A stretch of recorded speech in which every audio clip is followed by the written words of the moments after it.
Today, I want to talk about cone beam CT and its importance in modern interventional radiology and image-guided interventions. When patients understand what we do in image-guided treatments, it tends to make their procedural anxiety much better. And today's effort is to help people who are interested, would want to go into this kind of procedure, to understand how interventional radiologists use modern imaging to look into the body with amazing precision to give results near to what you would get from a surgery using a day care procedure.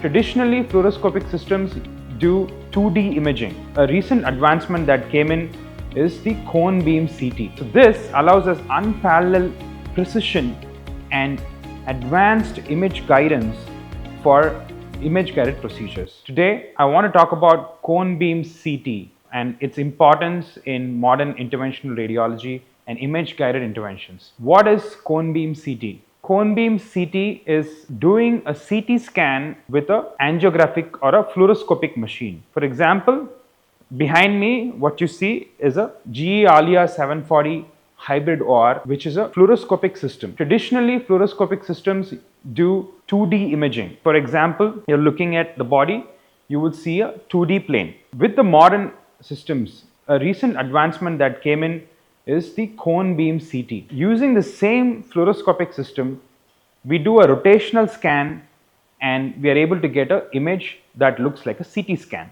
So this allows us unparalleled precision and advanced image guidance for image-guided procedures that we interventional radiologists specialize in. Now I want to show you how that would appear on the interventionist screen. When patients understand what we do in image-guided treatments, it tends to make their procedural anxiety much better.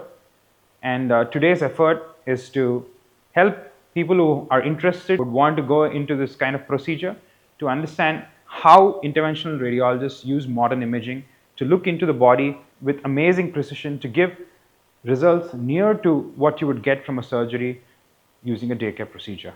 So to start with, first I'd like to explain what a 2D image is, or what a traditional fluoroscopic image looks like. So this, if you see, this is a traditional fluoroscopic image where we are seeing a certain dark areas, that is the injection of a dye using a catheter that you can see here.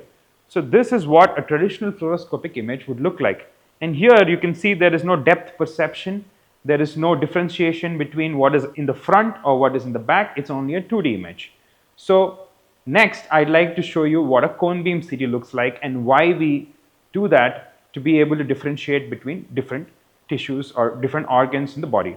What you see here behind me is a 3D rendering or 3D extraction of a cone beam CT, which we use to overlay on the 2D image. So this kind of technology, which is called the Embo Assist technology, allows us to reduce the amount of X-ray usage during the procedure, and it also allows us to reduce the amount of contrast or dye that we inject to visualize the blood vessels, because it allows us to do multiplanar imaging. How the Embo Assist or the 3D overlay technology that modern imaging labs like the GE Alia provides us, and how that helps with the imaging during the procedure.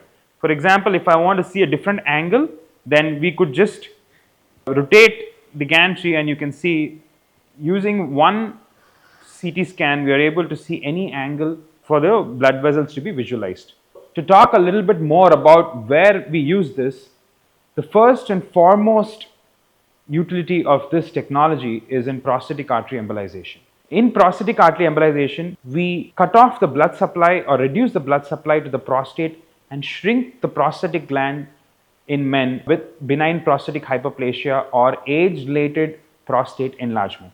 Traditionally, this is a surgical procedure where men get operated through the urine pipe, and with the last 15 years, we have seen the advancement of prostatic artery embolization, which is an FDA-approved, widely practiced procedure, especially in the Western world, and today we are also equally adopting it fast in India. So in prostatic artery embolization, there is a need for very, very advanced imaging, because the prostatic artery can sometimes give supply to the bladder, to the rectum, or sometimes to the penis. When we inject particles using a small microcatheter into the prostatic artery, there is a risk that these particles can go into the non-target areas that I just mentioned and can cause damage in areas where we don't intend to do damage. How do we avoid this?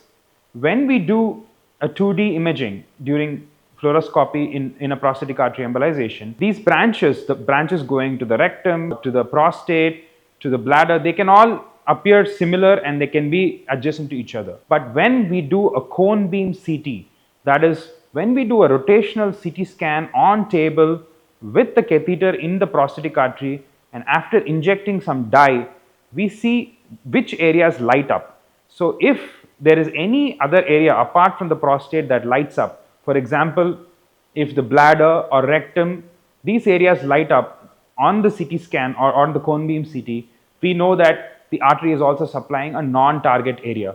So what we traditionally do is either avoid those arteries, or sometimes we block those arteries with small implants which are called coils that stay lodged in the blood vessels and do not migrate anywhere. So now I want to show you how cone beam CT in a prostatic artery embolization patient looks like. So this is a CT scan which we have acquired with our fluoroscopic machine using a rotational technique, and you can see that wherever the dye is here in these areas, that's the prostate. So since we have injected into the left side, we are only seeing the left prostate, and we can map individually where each of these vessel goes. So this is the rectum and this is the bladder. So using this technique, we can be sure that wherever we are injecting, it is primarily going only into the area of interest and not to the neighboring areas. So this kind of 3D image, which we can see in multiple planes, for example, this is from front view. So in the front view, you can see very beautifully these bright areas. This is where we have injected the dye, and we can map out the exact origin of the prostatic artery. This is the prostatic artery. You can see it going to the prostate and primarily only supplying the prostate and not any other areas. So this also allows us to plan the procedure. Seeing the angles of takeoff of these arteries, we can plan the catheters and the wires much ahead instead of once going in. So there are tremendous amount of advantages to using this technology. And traditionally people used to do a CT scan before the procedure, but still that is, you give dye from the hand, there is not this much amount of clarity and visualization of small blood vessels. So that is still limited. Whereas when we use a cone beam CT, we see very, very minute blood vessels too. And this allows us to plan the procedure. It increases procedural safety. It increases procedural success. It decreases procedural time. This kind of technologies allows us to even take up very challenging patients and treat them extremely safely, giving great results.